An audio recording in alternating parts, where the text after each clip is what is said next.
Well, that was abrupt. Hey, I can see us. And now there's audio as well.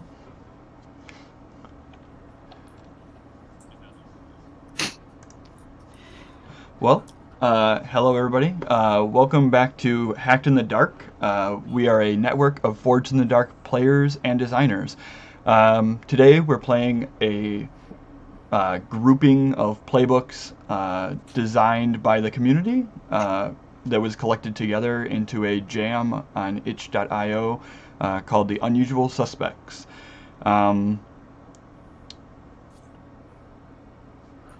Last time we had a nautical theme adventures with the Drowners, and today we're going to be continuing with a new crew and characters, which we can now introduce. Yeah, so hello, I'm Emma, my pronouns are she, her, and I am going to be your GM for today. We are going to be playing A Crew of Haunts, which is a playbook designed by Adam Dixon, where we will be playing as a crew of horrors and abominations. In this case, the crew is specifically also known as the Castos, little of a diverse group that have all come together to work under the gentle guidance of a certain Lord Scorlock, a noble that lives in Duskfall or has been for a long time. And yeah, very excited to start playing this. Uh, Hello, everyone. I'm Jared, pronouns he, him. I will be playing Rovdyr the Animus, a vengeful incarnation of nature's wrath by Aesopian.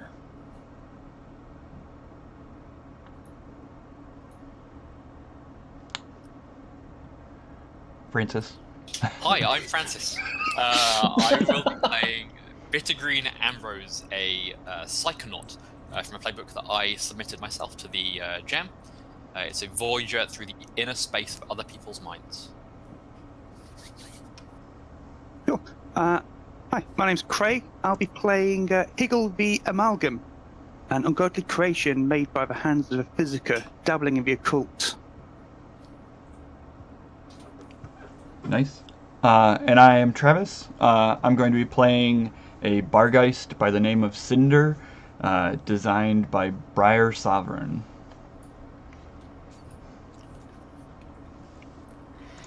All right, so we'll be beginning our first score here. We have all created our characters, gone through a bit of the setup, so we'll be jumping right in. I think that you find yourselves gathering at the height of the night. You know that something is about to happen today. Ever since Lord Scorlock left for a business trip and has left you to your own devices, you have retreated back from the manor on the Six Towers, back to the Lost District, where you hold your lair with other misfits that are a bit cautious about prowling through the streets of Duskfall under normal circumstances. There, you are probably not looked with such a raised brow. You pass a little more unadvertently, and it was precisely in the Lost District that you heard a rumor from an important person in this community. Their name is Ambrose, and they hold to a certain reputation in the Lost District as a seer, as an old guide that is able to peek into the future and into the past. He has warned you that in the old railway that used to run through this part of Duskfall, there seems to be activity again. A train seems to be full steam ahead going towards the Lost District.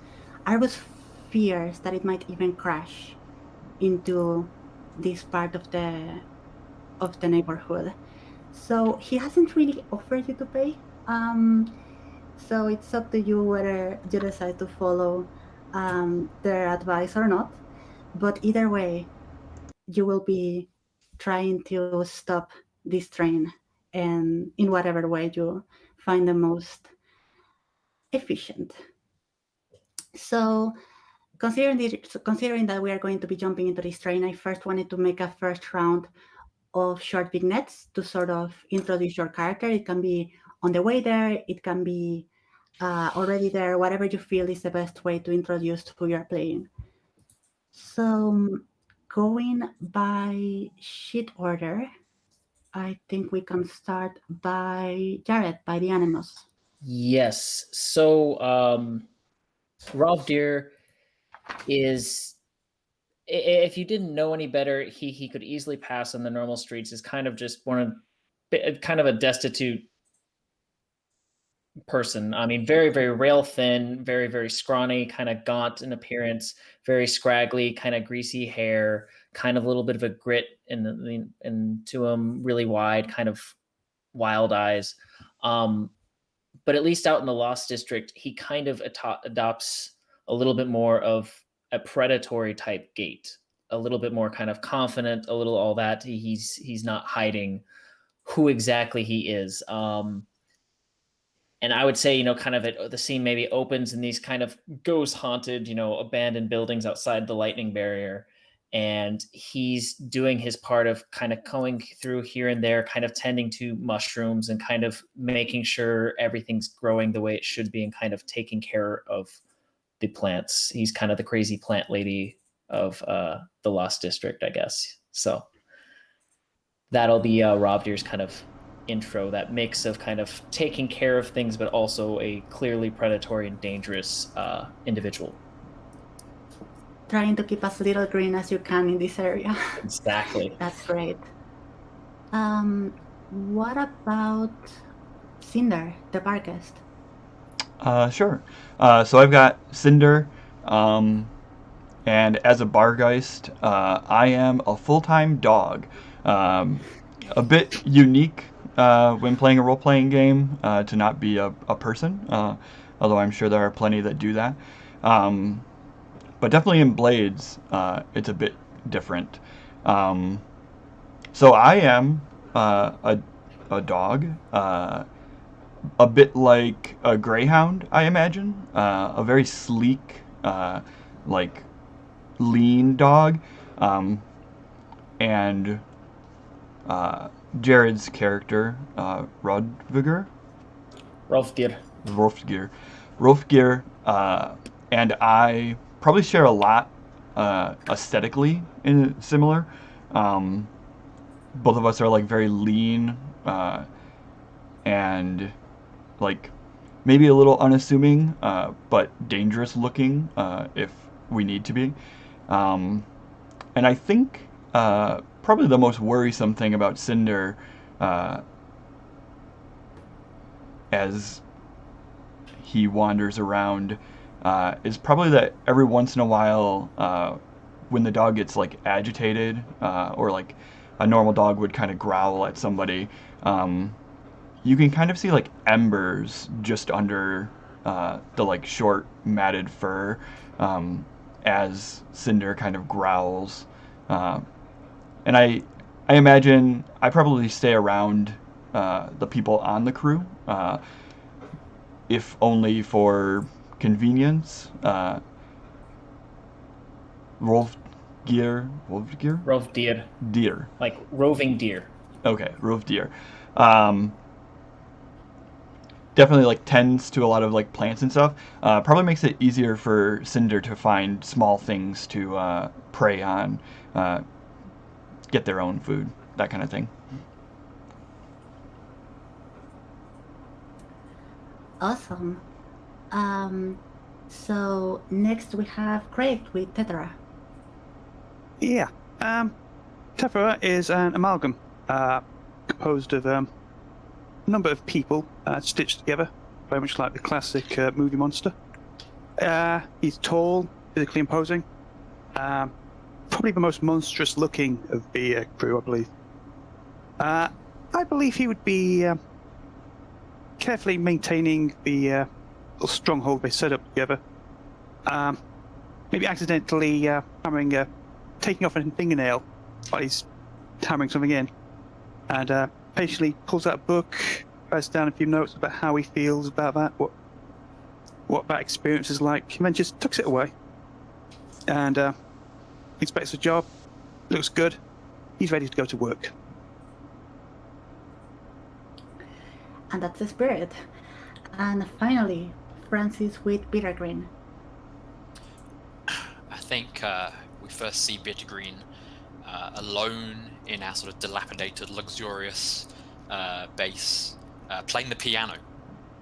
He was previously a pianist and MC in the nightclubs in Silkshore, but he took too many drugs one night and just did his art a little too intensely when the field was at its sort of highest flux, and his mind was broken open to the cacophony of other people's dreams and thoughts. So now he can't live in the town, it's too noisy. Every thought of every passing person is too intense, so he has to stay out here alone where it's peaceful. He's very emaciated. He still wears very sharp clothing, a tie, a jacket. His hands are shaking and pale. And I think that's a perfect note to jump into the score with that super gothic opening. So all of you gather, and I think we should roll engagement first, and then see how we manage to enter the situation. So we know the train is coming, we know we want to hop into the train and stop it. In what conditions, at what time we manage to do that will depend on the engagement. So we are rolling physical dice for this stream, so all of us will roll physically when necessary. Is there anyone who would like to make the roll? I will. Cool. Sounds about right. So I think I don't have actually.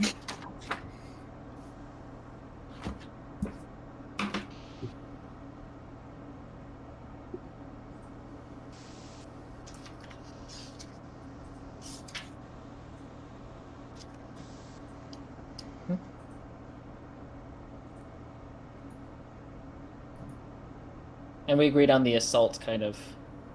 Yeah, I think that by this point we're probably taking a more direct approach. We're not necessarily trying to be sneaky here, so it's just enter, stop the thing, whatever it takes, sort of vibe. I am definitely okay with that. What's our, like, practically, how do we board a moving train? Well, we could How just fast- jump off something. That's what I was thinking, is like if there's like a overlook or something like Yeah, a that. bridge or something you can... That or we go full like old Western style and we're like riding, I don't know, Deathland horses or something alongside it and hopping on. But I don't know if we want to go, you know, full train heist feel. Honestly, I think like jumping from a place would make more sense, but I'm so into the horses that now we have to put that in. We'll figure out who'll lend you those at some point, but for now. Can I make a suggestion, mate? Because I know the Silver Nails working in this district. Maybe we stole those horses from them, just to add a bit of course. Some antagonism. We were talking antagonism. We were talking about making more enemies, Right? so I feel like Yeah, by the way, that's like our overarching theme for this stream. Just making more of them. So how did you say those were called? the silver nails. Silver nails. Okay, so is this operation particularly bold or daring? Yes. Does the lens detail expose a vulnerability of the target or hit them where they are the weakest? I would say no. Can any friends or contacts provide any insight for this operation? You kind of did with the person with the community leader. So Arbus? Mm-hmm. I'm just quick looking too. yeah, but you're also kind of hitting the target at their strongest point, which is to say on the train. So I would say that two dice make sense in this case. Makes sense to me. That's fair to me. I'm just seeing if there's any. Nah, not really. All right, 2 dice. We said. Yeah. All right. I got a 5 and a 6. Oh, So Wow. that is excellent. the last good roll I'll probably have for the evening. So good luck. So things are going well. Cool. That's very Yeah. nice. So I am sort of imagining this wide shot of all of you riding the horses and sort of, I was going to say yeah, everyone except the dog, yeah, probably. I'm not sure about that. Don't worry, Cinder can keep up. Greyhounds are fast. Tethera can Yeah. carry him. Tactical dog backpack. So you're probably approaching the train from the side and just manage to get in time to jump into one of the links that puts one, how would you call it, like a Carriage. charge. Okay, a charge with the other. So you have a little bit of space there where you are successfully able to jump from the horse and be on the back door of one of the carriages. So no one seems to have noticed you.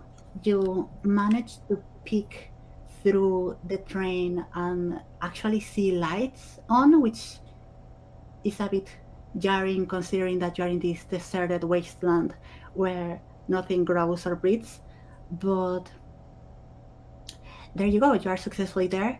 And if you attempt to enter, since this is the back, like the lower part of the train, there's probably not going to be as much fuss as if you were on one of the upper carriages.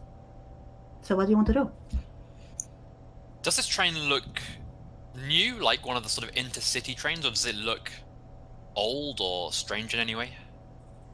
It doesn't look new at all compared to the new railways. It looks like the sort of thing that was very, how would you say it? Real estate 50 years ago or so, but it's definitely been worn by time. And it doesn't quite look like it should be able to move easiness and speediness that it's currently going at, considering the state of the machine. Get told anything about what we're going to be finding here, or is it just stop this train? So, Arvus, the old seer, they kind of like to speak in very ominous visions. They are not one to give very precise details. But if you wanted to, you could maybe have a flashback and try to get more information on that.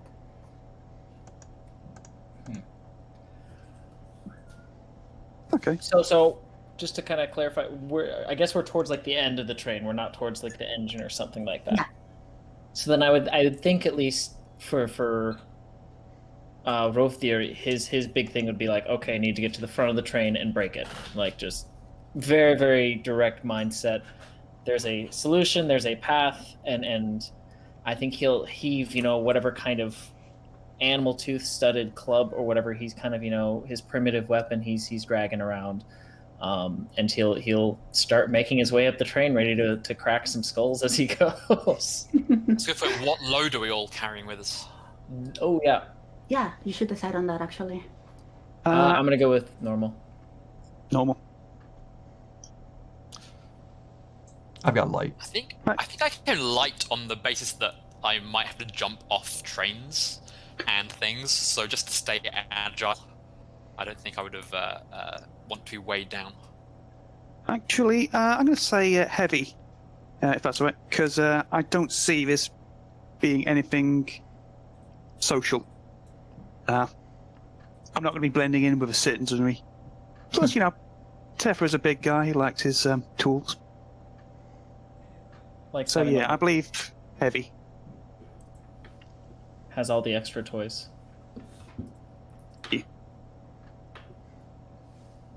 Tethera will be more than up to just going for it. He wants to see what's on this train. Alright,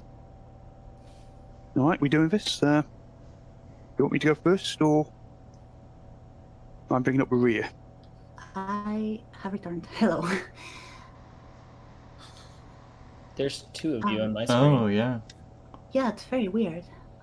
Spooky, you would even say. Because I only have a tab open.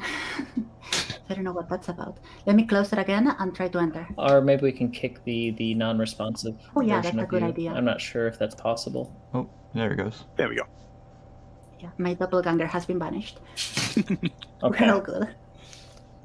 The bad news is on the Yep. stream. Oh wait, we're all in different spots. Sorry. My internet just cuts off sometimes. Nothing Change I can is do bad. about it. So, I Okay. left when Craig was saying something about the load. Yeah. Piggle is going to be bringing heavy load because it doesn't feel like a situation where he's going to have to blend in at all.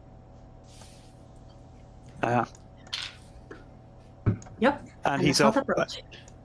and he's just offering. Do you want me to take point or go back? Because I'm probably going to be in the way if I'm up front. Not a very wide train, is it? I mean, there's worse things than being in the way. Sometimes it's nice. Yeah, I don't mind catching bullets. Shall we? All right. So, based on what everyone said, I think we're at least Rovdyr seemed to be trying to take the initiative with Tethera and just like going Yep. forward through the carriage. I'll say, yeah, Rovdyr just kind of wants to go. Like, there's a problem. There's the straight line to the solution. Let's go smash. Like, Okay. Are you bursting the door open?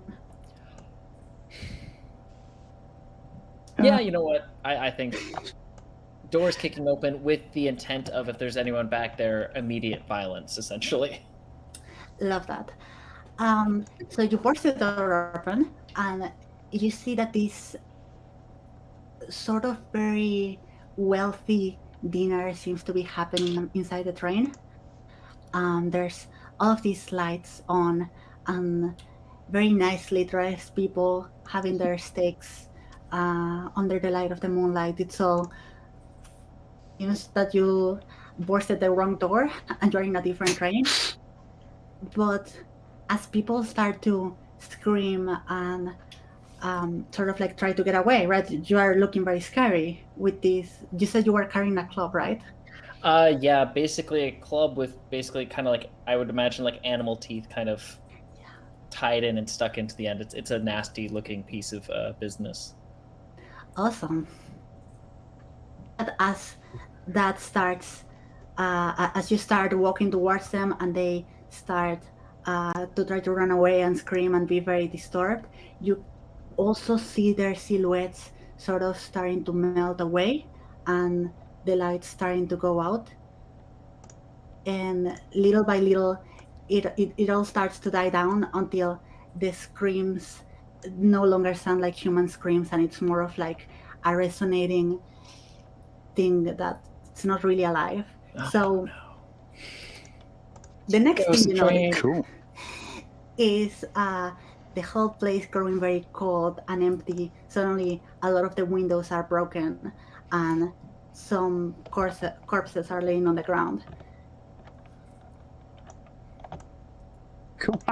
I think, if you don't mind me jumping in, Tethera would be interested looking at these corpses, because, this doesn't happen very often. He's a very curious kind of guy. So he'll just go over and prod one with his boots and keep a heavy chain handy. You just say, what's wrong with this then? I think that as you slightly touch it, they twitch and sort of start making motions trying to grab you. And if you're not careful enough, they'll probably start. There are so many laying on the floor that they'll probably start grabbing you by your ankles and impeding you to move. Cool. Is Sorry? Oh, I was just going to ask: is Go there a clear enough path through, or would it be a little bit difficult to avoid basically stepping on bones and bodies? It seems a little difficult because they are just like sprawled all over the floor. Some of them are basically skeletons, and some of them look a bit more recent. So varying states of decay. It's not like a kind of Yeah. uniform. They're all old or they're Even- all fresh. Interesting. Are they dreaming? By all means, they are. Can I? I think I would ask one of the others to hold one down for me. Sort of keep its head still. I think there's My the time to shine. uniform. I'll say there's a uniform look towards Tethera as being the big sewn together guy. Like, so. Oh no. Here we go. And it just goes over, puts a foot on one, I guess. Just not too hard, just looking down, just watching to see what it does. So I have a move, Ghost Recall. You can attune to a person to delve into their memories. This requires the GM to frame a scene within that memory. Maybe it'd be like a real-world scene, or maybe fragmentary or tightly looped. So I want Bittergreen is going to place his hand on this head that's being held still, and see if I can find anything in there. May I roll a tune? Yeah, go ahead, please. So Good. I think That's a 4. so. That's still a mixed success, right? Yes. A success with consequences. Cool. Yeah, I would say that would be risky. And you say that I frame a scene then, right? With the memories of the person you are. So I'm looking for like how they came to be on this train.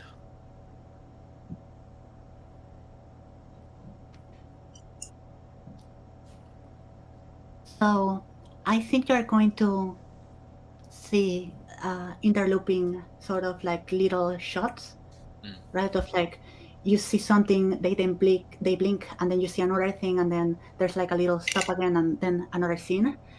And I think what you're going to see is a lot of dead scavengers gather around, and they seem to be around the fire trying to make some plans. Next thing you see is the train, very stopped and or more like still and ruined, and maybe not even properly placed on the railway, but like kind of like crumbled. And then you probably see two silhouettes. One is very small and the other one is very tall. And the next thing you see is all of the group of the Deadland scavengers sort of boarding on the train. The memory starts getting disrupted, and you start like feeling interference when the person that you are exploring sort of like starts relieving that trauma, and the next thing you notice is you're back looking at the corpse.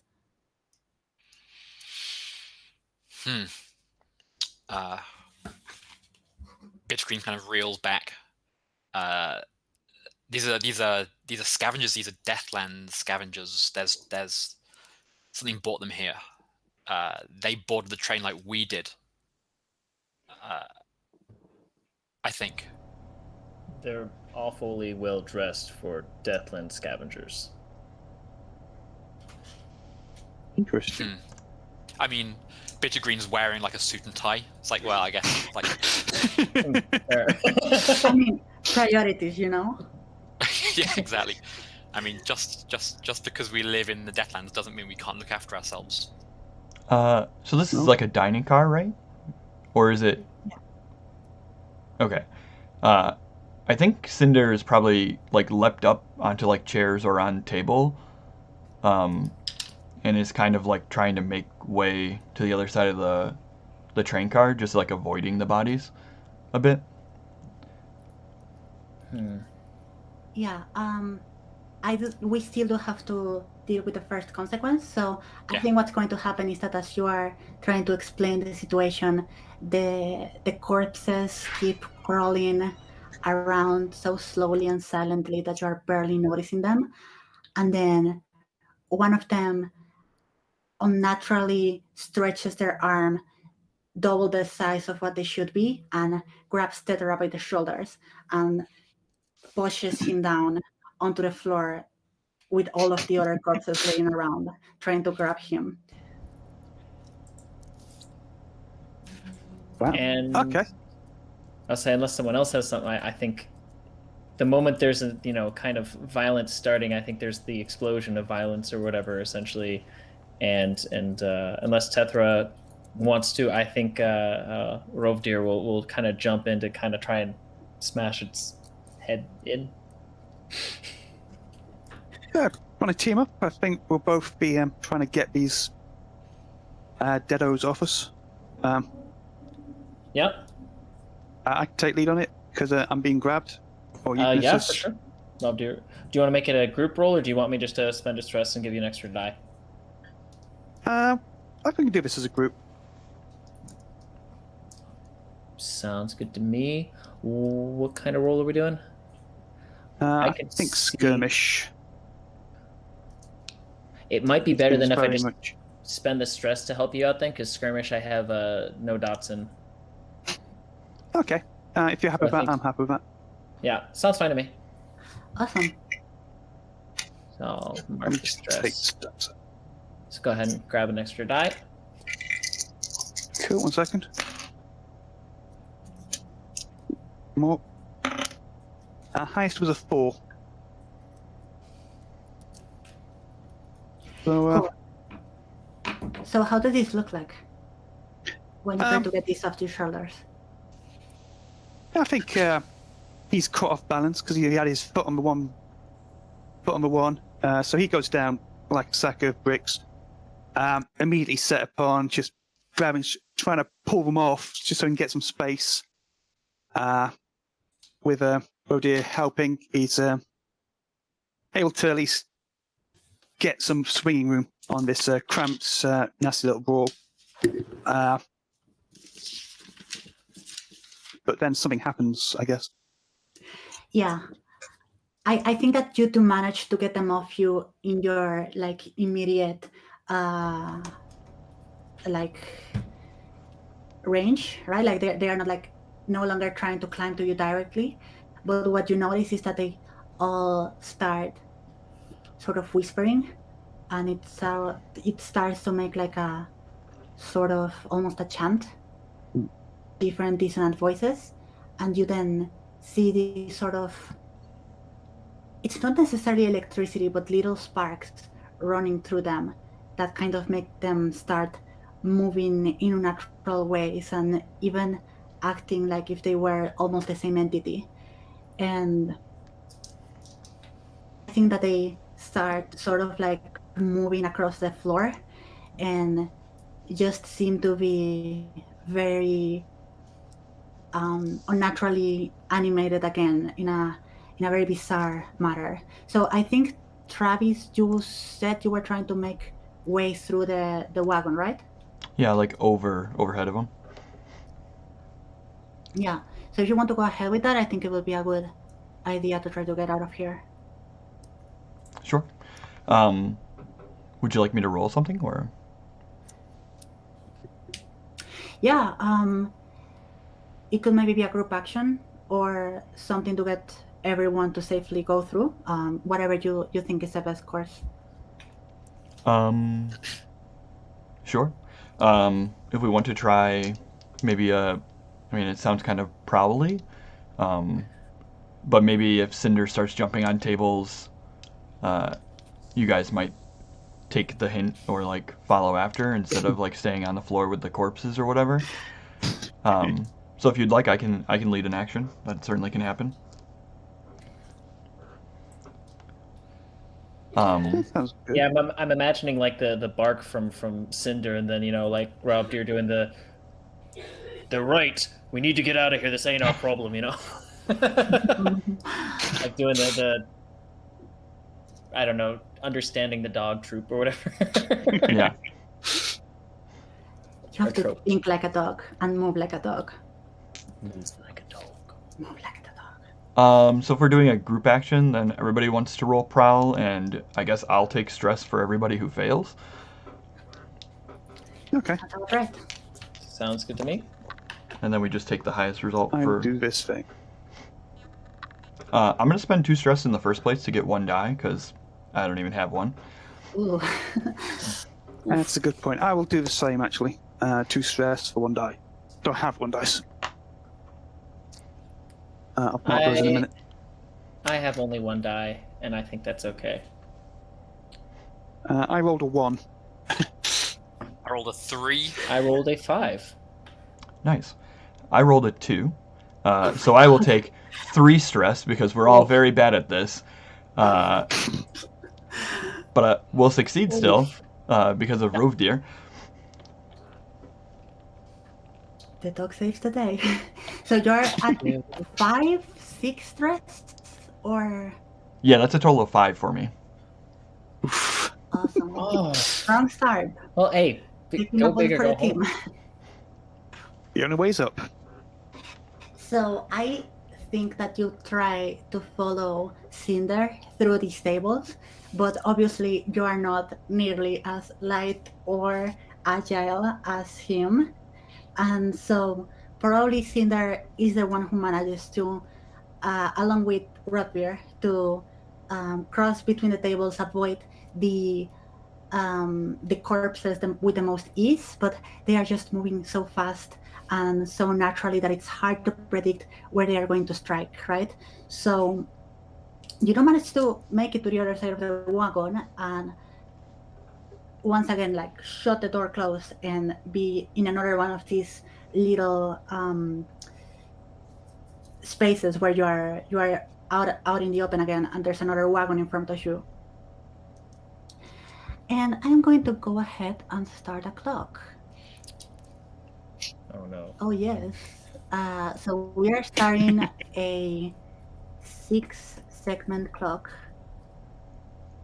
called Train Crash. I like this clock. I like this clock too. Like, is it gonna crash before the Lost District? Because I mean, then problem solved, right? I think it's more likely to crash on the Lost District, especially. Okay, so no, that's bad. Yeah, as you see it start growing more and more natural, and you see more of these vestiges of electroplasmic energy running across the whole structure. Now that you are out of it, you can see it, and even like the steam that's coming from the train also starts taking almost like a screen quality to it, like if someone was running and they were starting to scream, trying to go faster. So you are seeing it start making this curve and starting to run towards the silhouette of the Lost District again, but without any intent of stopping. So there's that. I think at this point, Cinder's probably like mildly glowing. There's probably like that like ember look. And as the last of you guys probably get through the door, Cinder's probably like on the small like rail outside the standing platform. To kind of, yep. Like growling at the door as you guys manage to like slam it shut. I don't know about you, but this seems to be turning into a problem. Are we? I mean, we could skip the other cars and try and go topside. Actually, is there, like a ladder nearby to climb up to the top of the trains? Yep. I kind of want to see what's inside them, but I guess we are in a hurry. Falling off a train sounds worse than whatever's inside a train, if I'm honest. We'll No, keep you it Did you on- ever fall off a train before? only once. I do like to try new things as whenever I can, but I can wait for that one. This seems important. There's and Bittergreen remembers that there's 2 people. There's a tall and a short one.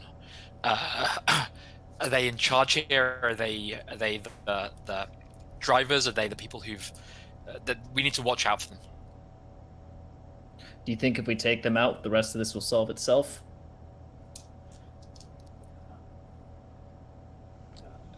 Who can say? Well, I was hoping you could say. I can't. Let's say yes. I'm optimistic. Well, we can Like try that to word. find out. And yeah, let's not waste any more time. Enough talking. Let's do this. So, kick down the next door into the next room or next carriage. Same So score, you're same not doing before. the ceiling, right? Hmm? You're not doing the ceiling route, right? You're Not going yet. through the. Okay, not yet. I'm keeping it as an option. You're keeping the tabs open, that one. I'm just making a quick plane of the train just so we can.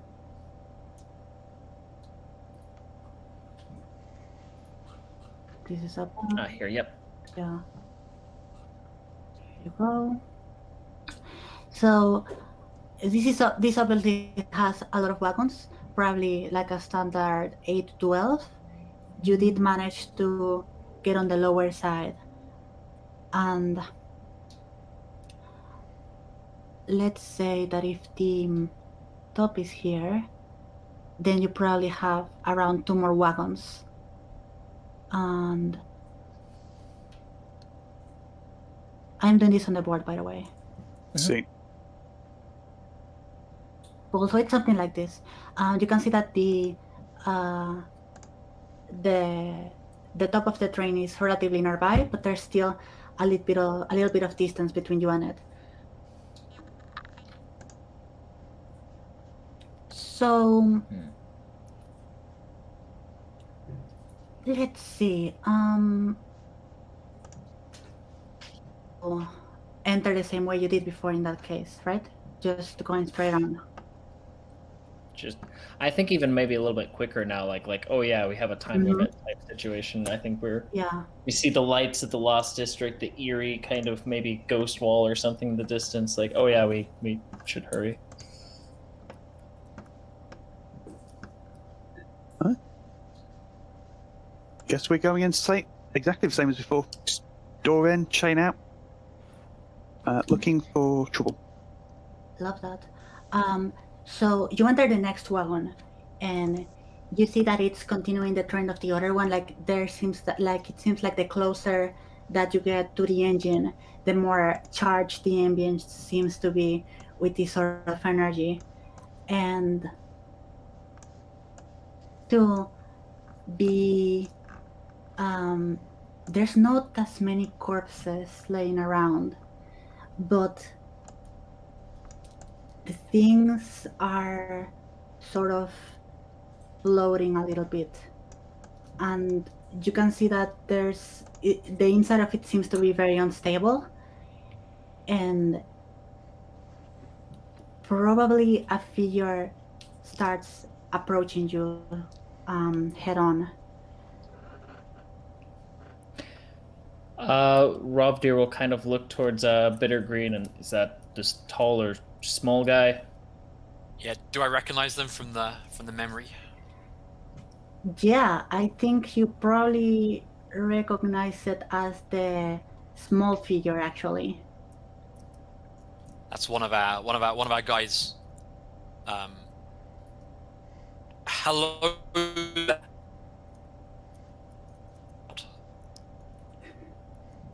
I'm sorry, you were breaking up a little bit there. Bittergreen will just shout hello to the approaching figure. Yeah, You do and have a crew ability that makes it easy to talk to. I think it's part of the Haunted book. oh, that's right. The Citizens of Shadow, or Mm-hmm. Yeah. Yep, the Citizens of Shadow. Yep. We are We not. get +1 die when we consort with the profane. Yeah, so the ability is Silences of Shadows. Other supernatural beings don't automatically treat you as enemies. Your crew gains +1 dice when you try to consort with the profane. So this thing is not going to instantly try to murder you, which is a good start. Green shouts the greeting, and I think that by contrast, you hear a very quiet voice that still manages to resonate very intensely throughout the whole wagon, kind of like if someone had a megaphone. Yes, evening. I see that we have new passengers here today. We weren't expecting.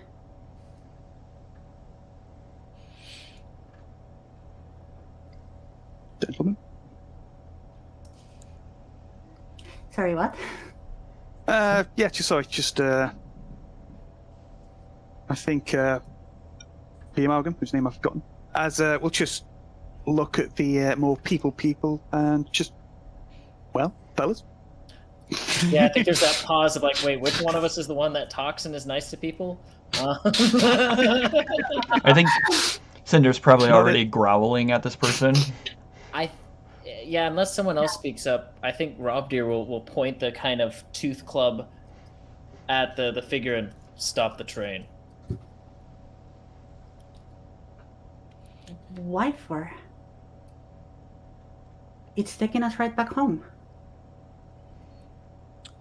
No. Rovdyr is a man of very few words. He's not good at these long-term explanations. Okay, we are train inspectors from the train company. We're here to make sure you bring the train to a halt because there's a problem with the signaling failure on the track. Immediately, we told the tall one.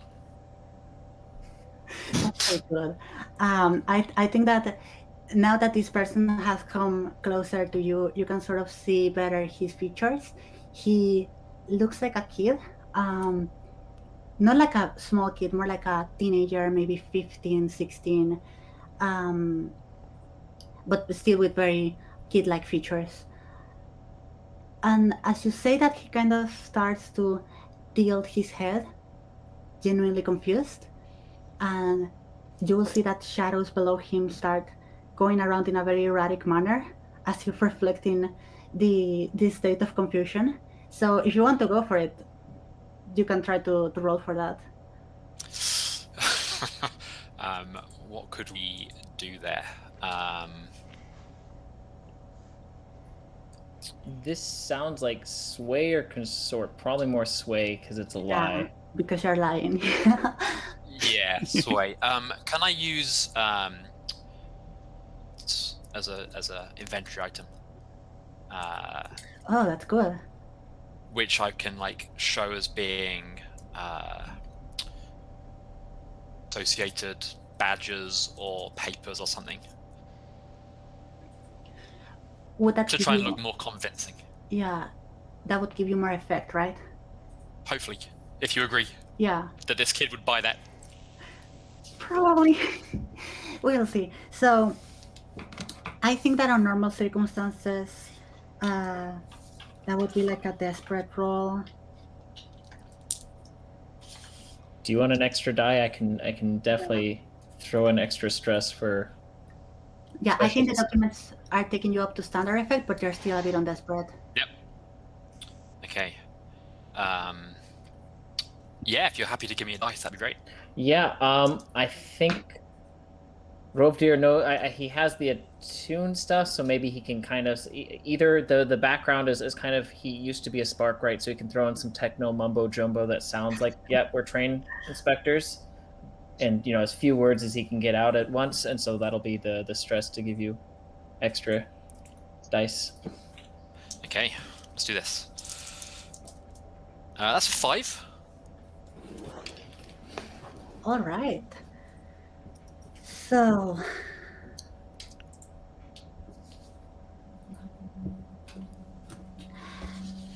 this is interesting because we can manage to trick him.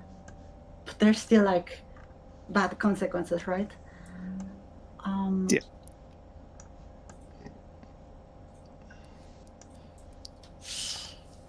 Well, I imagine the train clock being yeah, that would be the easiest one, I think. Yeah. Is like 3, because this takes time, I imagine, to convince. Mm-hmm. So, yeah, every second we're talking Yeah. Train's still getting closer. Does 3 ticks sound okay? Because I think that if it's a desperate roll, it would make sense. But if Yep. you think that's too harsh, No, it's not. No. I mean, Yeah. it's for me at least. Yeah, I can live with Can that. I roll to resist to bring that down a little bit? yeah, you can roll to bring Which that is into. like fast talking and trying to speed this along as quickly as possible. Mhm. Yeah, sure. We got no time to argue, son. Yeah, exactly. So that's a resolve resist, probably. Yeah. That's a 4, so 2 stress. Awesome. So you do manage to bring it out to 2. So Nice. you get your words very quickly and clearly. You show the documents. The kid seems to be very confused, and he starts asking questions like, right, but like, how do you even board the train if we haven't made any stops? But then you just start to horn him on, like, Yeah. take us there. And he seems to just be okay with that for the most part. Like, I don't need to believe us, but to be confused enough to take us where we need to go is fine. Yeah, like basically his reaction would be, I don't know, let me go talk to my mom. And he's just, "Oh, well, okay, I guess I can take you there and try to figure it out with them. Come. Does he seem to be alive?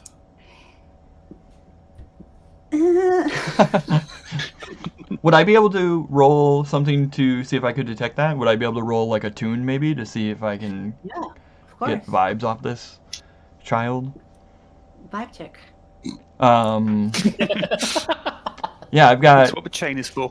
2 and a tune, and I'll smell them real good or something. That's very good. Oh, do you want to establish the?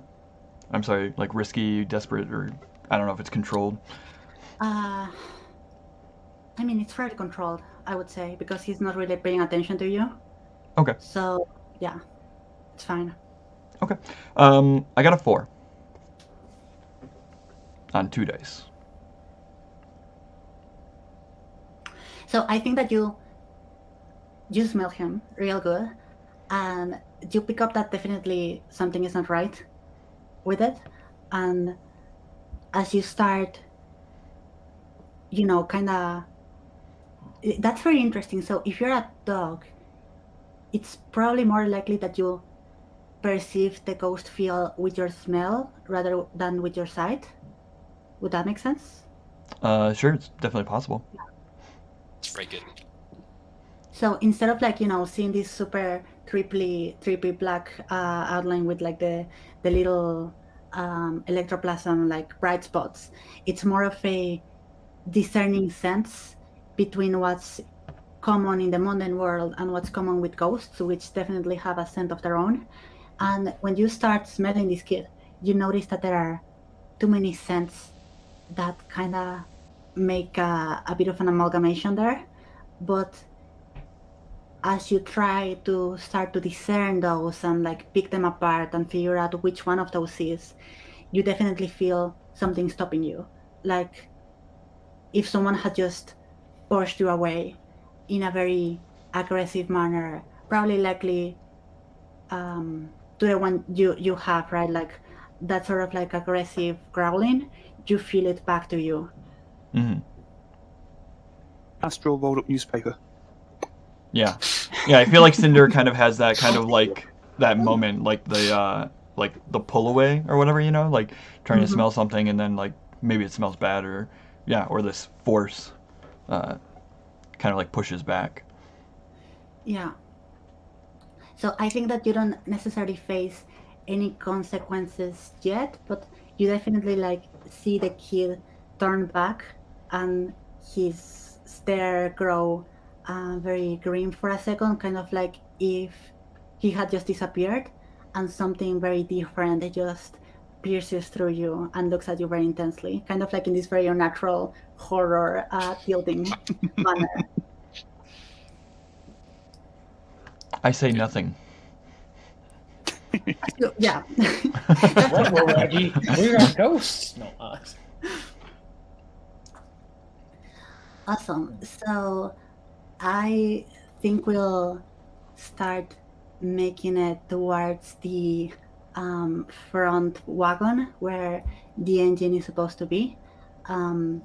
We'll probably go through the next wagon that remains, and we'll see how there are even more corpses, and how, like, if things seem to be a little unstable in this wagon, there's like floating tables. The curtains are like turning towards the ceiling. There's just like, that sort of like when there were spiritists in the 19th century, that all of them have like their hair going up. It's that kind of vibe here. Do we feel that as well as see it? Are we like, is gravity wrong? Or is it just like, it is like seeing a ghostly effect? Or is it like the laws of physics don't work properly? I think it's mostly a ghostly effect, and it doesn't feel like strong enough to start altering gravity, but you definitely feel like, like a little, like if someone was pushing you up a little bit. Cool. Like tingling on the skin and kind of, Okay. But the kid quickly goes, shh, it's all fine. We are taking them to talk.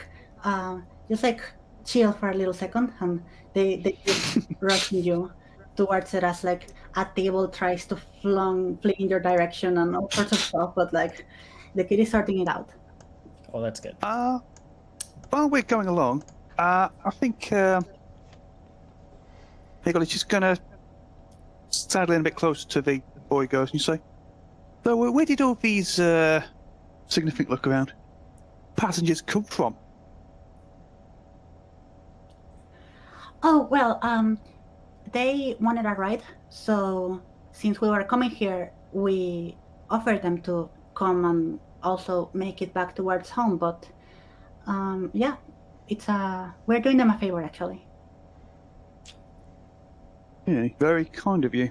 I know.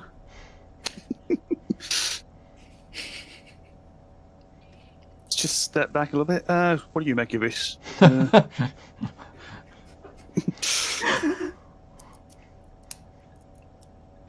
See, that was to the others. Because Higgle's not quite sure to make of this. Yeah. Did Bittergreen kind of explain a little bit more of like how they were kind of rounded up and kind of? Yeah, let's say so. Just explain what he saw. Okay. Just making sure we're kind of all tracking what the at least alternate story was. Yeah. Yeah, I think Rovdyr is not questioning enough because he's just like, if I can get to the front of the train, I can break something, and then this is no longer a problem. So he's not questioning enough of what's going on right now. Yeah, but I think that under normal circumstances, you would definitely feel that growing tension of this is just getting. This seems like a lot. Yeah, like it's just getting worse. I think it's that animalistic something's wrong, so he's definitely on tension, but not necessarily going, that doesn't fit. It's just more instinctual. I'm gonna have to start swinging or something soon.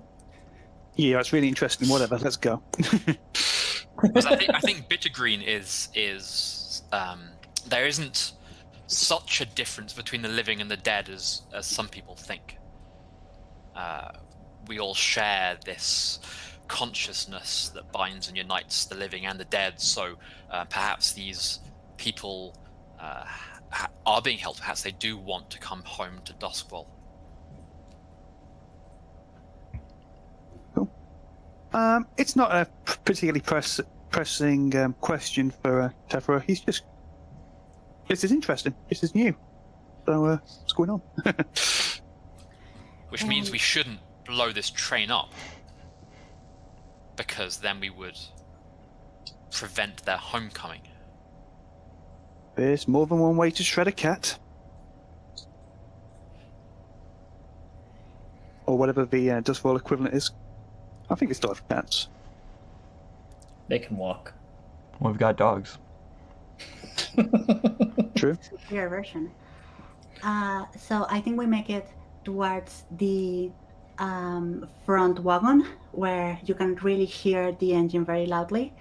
The kid gestures you as he opens the door for you to invite you in. But before we see what's inside, I think we can take our first break. So we'll be back in 5. Sure. See you. Cool.